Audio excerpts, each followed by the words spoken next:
U.S. and Canadian officials say 32-year-old Michael Zihaf Bibeau had connections to other radical jihadists in Canada, including at least one who went overseas to fight in Syria.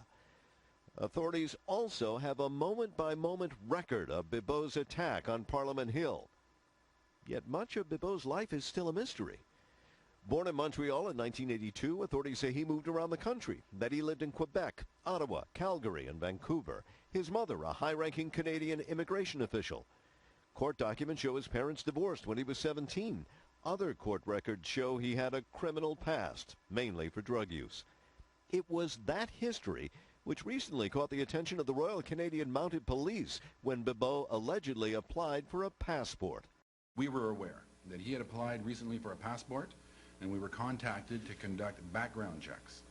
Officials say Bibeau's passport request was still being investigated when 3 weeks ago he traveled from Vancouver to Ottawa and is said to have begun living at the Ottawa Mission just blocks away from Parliament Hill. This man, who would only give me his first name as Brian, says he saw Bibeau several times at the shelter and that Bibeau really wanted that passport in order to go to Libya.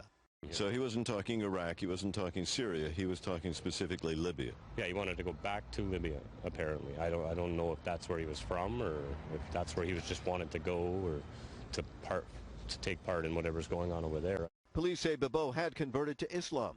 Imam Mohammed Lalo, a leader in the Ottawa Muslim community, harshly condemned Bibeau's actions and told me he didn't attend any local mosques. You don't know who he is. He didn't come worship at your mosque. And never. And that kind of person should not have any place in our community.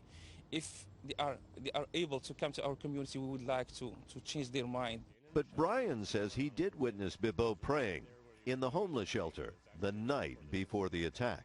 He was doing this little chanting in the hallway or whatever, and I kind of insulted him a little bit by singing a Christian prayer or a Christian song as I walked by that altar. Did he react?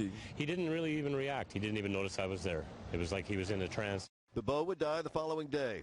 Few who knew him have come forward to speak. Even his mother, in a statement to the Associated Press, had little to say about him, only apologizing to Canadians. I am mad at our son. I don't understand, and part of me wants to hate him at this time.